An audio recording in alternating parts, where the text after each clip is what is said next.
Hello, नमस्कार दोस्तों, आपका हमारे इस ब्लॉग चैनल में स्वागत है। आज हम आपको एक ऐसी इस घटना के बारे में बताएंगे जो सत्य घटना पर आधारित है, जिससे आप लोग बहुत सारी चीज़ें सीख सकते हैं। उससे बहुत कि हमको कैसे अपने लाइफ में अपडेट रहना है चीज़ों को लेके। हम जहाँ रह रहे हैं, जिस सोसाइटी में रह रहे हैं, आस-पास के लोग कैसे हैं, हमें वहाँ कैसे सर्वाइव करना चाहिए, लोगों से कितना तालमेल या फिर कितने अपने बॉन्ड अच्छे रखने चाहिए। ये सारी चीज़ें हम इस स्टोरी से सीख सकते हैं। ये स्टोरी नहीं है, ये सच्ची घटना ही है जो मैं आपको सुना रही हूँ। वैसे तो ये घटना यूपी की है, पर ये घटना घटित हुई है मुंबई के दाहिसर इलाके में। ये घटना 2012 की है। यूपी के गोंडा शहर पूर्वांचल में पड़ता है। वहाँ का गोंडा शहर, वहाँ पे एक रईस शेख नाम का एक व्यक्ति था, जो एक मिडिल क्लास फैमिली से थे ये लोग। उसकी शादी शाहिदा शेख से 2012 में हुई। और जाहिर सी बात है, जैसे शादी हो जाती है तो फिर प्रेशर होता है कि अब अपनी जनरेशन को आगे बढ़ाना है। तो शादी के 1 साल बाद इनको बेटी हुई और फिर 4 साल बाद इनको एक बेटा हो गया। अब जैसे फैमिली बढ़ी, खर्चे भी बढ़े, तो रईस शेख को लगा कि अब हमें कोई जॉब वगैरह देखनी पड़ेगी, क्योंकि अगर अपने बच्चों को अच्छा फ्यूचर देना है तो आप घर पे बैठ के तो नहीं दे सकते हो, कहीं से अर्निंग करनी पड़ेगी, तभी तो आप अच्छे स्कूल में पढ़ा पाओगे, अच्छी चीजें दे पाओगे। तो उसको लगा कि अब हमको कहीं जॉब करनी चाहिए। तो उसने अपने जितने जान पहचान में थे लोग और रिश्तेदारों से बात की कि कहीं जुगाड़ लगा के उसकी कहीं जॉब हो जाए, क्योंकि उसकी ऐसी क्वालिफिकेशन भी नहीं थी कि आप मान लो कहीं अप्लाई करते हो तो वहां से आपको ऑफर आए। ज्यादा पढ़ा लिखा भी नहीं था। तो उसके किसी रिश्तेदार जो मुंबई में रहते थे, उन्होंने मुंबई में जुगाड़ लगाई जॉब की। तो ये यहाँ से मुंबई गया। मुंबई के दाहिसर इलाके में कपड़े की दुकान थी। उस कपड़े की दुकान पे इसकी 12 घंटे की जॉब थी, जो कि सुबह ऐसे 8-9 बजे जाता था, शाम को 8-9 बजे आता था। मतलब 12 घंटे की जॉब थी। तो अगर आदमी 12 घंटे जॉब कर रहा है तो जाहिर सी बात है फ्रस्ट्रेशन होगा, और फिर घर आके फिर खाना भी बनाना है और भी चीजें हैं, अपना भी करना है। तो इसको इसको लगा कि अब मतलब फैमिली को लाना चाहिए। तो कुछ टाइम भी हो गया था, 5-6 महीने हो गए थे। तो धीरे धीरे इसने चीजों का अरेंजमेंट किया और घर वगैरह रेंट पे लिया। फिर वो गया गोंडा, वहां से अपनी फैमिली को लेके आया। लेके आने के बाद यहाँ उसने अपनी बेटी का एडमिशन करा दिया अच्छे स्कूल में। बेटी पढ़ने लगी, सारी चीजें अच्छी चलने लगी। ये जॉब पे चला जाता था। और इसकी जो वाइफ थी शाहिदा, वो घर का काम, हाउस वाइफ थी, तो घर का काम वगैरह करती थी। और इसके अलावा जो भी चीजें हाउस वाइफ करती है अपना घर में, खाना बनाना, साफ सफाई, ये सारी चीजें। तो अब ये 12 घंटे जॉब पे चला जाता था, तो उसको मतलब अकेलापन फील होने लगा। तो धीरे धीरे आस पड़ोस लोगों से बातचीत वगैरह करना, आना जाना इसने शुरू किया अपना। तो पड़ोस में एक अमित नाम का लड़का था, जो इसका पड़ोसी था। तो वहां भी इसका आना जाना शुरू हुआ, चीजों का लेन देन। जाहिर सी बात है, पड़ोसी हैं तो भाई एक अच्छा पड़ोसी होना बहुत जरूरी होता है, क्योंकि आप कहीं बाहर रह रहे हो तो आपके फैमिली वाले, आपके रिश्तेदार तो बाद में आएंगे, पहले पड़ोसी ही आपकी हेल्प करेगा, एक पड़ोसी ही आपके काम आएगा। तो अमित एक अच्छा लड़का था। तो रईस शेख से भी उसकी दोस्ती थी, धीरे धीरे सायदा से भी उसकी फ्रेंडशिप हो गई, और ये बहुत ज्यादा गहरी फ्रेंडशिप थी। और धीरे धीरे धीरे धीरे सायदा को साहिद से अमर अमित से प्रेम हो गया। अब वो दोनों रिलेशनशिप में आ गए। अब उन दोनों की नजर में जो इसका हस्बैंड था रसीक शेख, वो खटकने लगा। अब ये दोनों प्लानिंग करने लगे कि कैसे इसको अपने रास्ते से हटाया जाए। अब ये इसका दिन में आना जाना, जब वो रईस शेख नहीं भी होता था तब भी ये आता जाता रहता था। तो मोहल्ले वालों को बहुत अनकंफर्टेबल लगा कि भाई, जब उसका हस्बैंड घर पे नहीं है तो आप क्यों जा रहे हैं। हस्बैंड है तो आप जाओ तो एक अलग बात होती है, उसका हस्बैंड नहीं है घर पे, फिर आप जा रहे हो तो मोहल्ले वालों को डाउट हुआ। कुछ लोगों ने रईस शेख से कहा कि जब आप नहीं रहते हो तो आपका ये पड़ोसी जो अमित है वो आपके घर आता जाता है।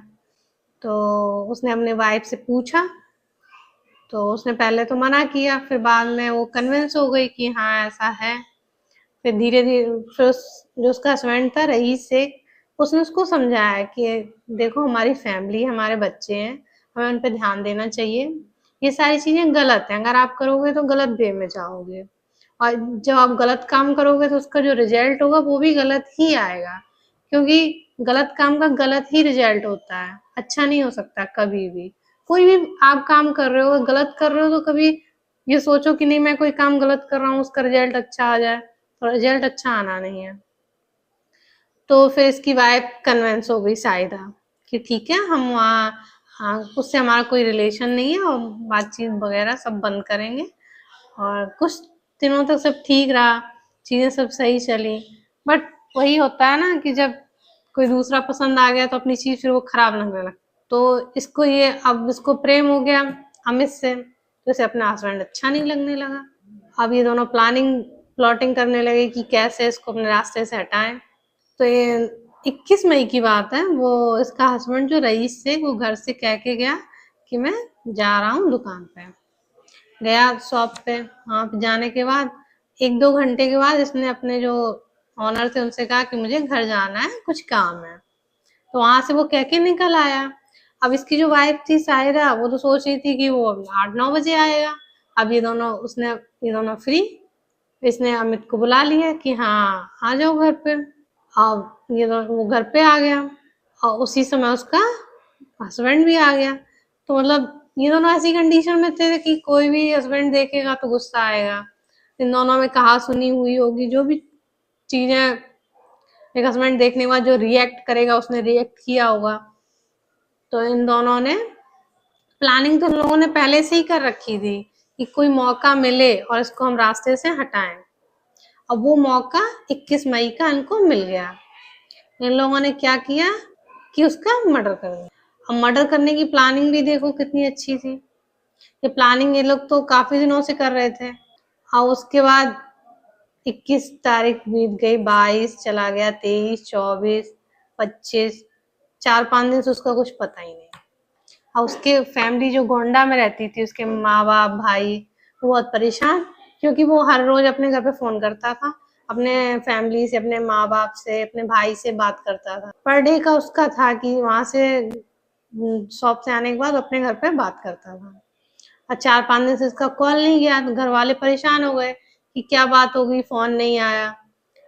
तो उसका जो छोटा भाई था, अनीस नाम था उसका, उसने कॉल लगाया। तो कॉल साहिदा साहिदा ने कॉल उठाया, जो रईस शेख की वाइफ थी। तो उसने पूछा कि भैया कहाँ हैं। तो कहा हुआ कि उनका तो पता नहीं है, 3-4 दिन से कहीं चले गए हैं, अपना फोन भी घर पे छोड़ गए। तो ये बात उसको भी थोड़ा मतलब हिट कर गई कि मतलब ऐसा तो होता नहीं है, ऐसा क्यों किया। तो उन्होंने सोचा कि हो सकता है हस्बैंड वाइफ में झगड़े होते हो तो गुस्सा होके चले गए हो कहीं। फिर ये 25 मई की बात है, ये पुलिस स्टेशन गई शायदा, वहां पे इसने कंप्लेन करी कि हमारे हस्बैंड है वो मिसिंग है, 21 तारीख से वो घर नहीं आए। तो कंप्लेन वहां लिखा दी। तो पुलिस वालों का भी होता है कि ठीक है कहीं गया होगा, 2-4 दिन में आ ही जाएगा। तो वो उन्होंने तुरंत उस पर एक्शन नहीं लिया, 2-4 दिन के लिए उन्होंने छोड़ दिया। ये वहां से घर आ गई। और इधर जो रईस शेख की फैमिली थी वो काफी ज्यादा परेशान थी। तो उसका जो भाई था, उसने सोचा कि मैं मुंबई जाता हूँ, वहां देखता हूँ चीजें क्या है और कुछ पता चले। तो वो अपने घर से वहां बम्बई गया अपने भाई को ढूंढने। बम्बई आया, वहां पे उसने जहाँ वो जॉब करता था वहां बात की, उसके अलावा उसके फैमिली फ्रेंड थे उनसे बात की, आसपास के पड़ोसियों सबसे बात की, पर कुछ पता नहीं चला। तो फिर बेचारा मायूस होके घर में ही बैठा था एक दिन। तो जो ये साहिदा थी, रईस शेख की वाइफ, वो किसी काम से एक दिन बाहर चली गई और अपनी बेटे को घर छोड़ गई। तो उसकी जो बेटी थी ना, वो बहुत ज्यादा चाचा से कनेक्टेड थी, होता भी है, छोटे बच्चे होते हैं तो अपने चाचा मामा वगैरह से बहुत ज्यादा कनेक्टेड होते हैं, तो वो बहुत ज्यादा कनेक्टेड थी। तो उसने अपने चाचा से कहा कि चाचा मम्मी ने पापा को मार दिया, और वो बच्ची भी सिर्फ 6 साल की थी अभी। तो एक तो ये होता है कि छोटी बच्ची है, ऐसा क्यों बोल रही है, अब बोल रही है तो कुछ रीजन होगा। और फिर उस पे बात पे वो भरोसा करना भी थोड़ा डिफिकल्ट हो जाता है, क्योंकि छोटे बच्चे मान लो कहीं भी कुछ भी देखे तो कुछ भी बोल सकते हैं ना, उस पे आप 100% भरोसा नहीं कर सकते हो। तो बट उसके जो चाचा थे उन्होंने उस पर बिलीव किया और उसको पुलिस स्टेशन लेके गए। वहां जाने के बाद पुलिस को सारी बात बताई कि ऐसे ऐसे चीजें हैं। फिर पुलिस आई घर पे तलाशी हुई, सारी चीजें देखी गई, कहीं कुछ नहीं मिला। बट किचन था, किचन में टाइल्स लगे हुए थे, और जाहिर तौर पे जो टाइल्स होते हैं भाई, आप किसी से काम करवाओगे तो प्रॉपर अच्छे से ही वर्क करवाओगे ना, अब ऐसा तो है नहीं कि कुछ टाइल्स इधर लगा दिए कुछ टेढ़े लगा दिए, मतलब वही सही सीक्वेंस में नहीं लगे हुए थे टाइल्स। तो पुलिस को शक हो गया कि मतलब हम किसी से वो काम भी करा रहे हैं और काम भी ऐसा टेढ़ा मेढ़ा करके गया है। और फिर वो हाल फिलहाल का ही काम हुआ था, तो पुलिस को इस बात पर डाउट हुआ। उन्होंने साइदा को पकड़ा और घर लेके गए, अरे पुलिस स्टेशन लेके गए, वहां उस पर प्रेशर किया। तो फिर उसने सारी बातें पुलिस को बताई कि हाँ उन्होंने ही मर्डर किया। उसको फिर वो पुलिस को घर लेके आई। घर लाने के बाद किचन में खुदाई हुई। खुदाई होने के बाद उसमें मतलब 12 घंटे खुदाई चली और 3 फीट गड्ढा उन लोगों ने खोद रखा था। उसके नीचे 4 टुकड़ों में उसकी लाश दफन, 4 टुकड़ों में उसकी लाश दफन थी। और उसके बाद लाश को निकाला गया, फॉरेंसिक लैब भेजा गया, वहां पे सारे प्रोसेस हुआ, फिर पता चला कि नहीं ये रईस शेख की ही लाश है। और जब ये चीज प्रूफ हो गई तो फिर साहिदा और जो अमित उसका पड़ोसी था उसको पुलिस ले गई। और जो संविधान के तहत जो भी एक्ट वगैरह होते हैं और जो प्रोसीजर होता है उसके तहत अब कोर्ट में केस चल रहा है। तो ये जो घटना थी इससे हम ये ही सीख सकते हैं ना कि वाइफ भी जेल चली गई और जो उसका प्रेमी था वो भी जेल चला गया। इसमें सबसे ज्यादा लॉस हुआ बच्चों को, उन्होंने अपने माँ बाप दोनों को खो दिया। तो ये चीजें हैं आज की जनरेशन और आज की लाइफ में, ये चीजें बहुत ज्यादा देखने को ऐसी घटना घटित हो रही हैं। तो आपको अपने फैमिली पे थोड़ा ध्यान देना चाहिए और ये चीजें देखनी चाहिए कि हमारे आसपास ऐसा कुछ तो नहीं हो रहा है। ये इस घटना से आपको कुछ सीखने को मिल सकता है तो सीखिए और सतर्क रहिए, सावधान रहिए। और इस तरह के और वीडियो देखने के लिए हमारे चैनल को लाइक एंड सब्सक्राइब करिए। धन्यवाद।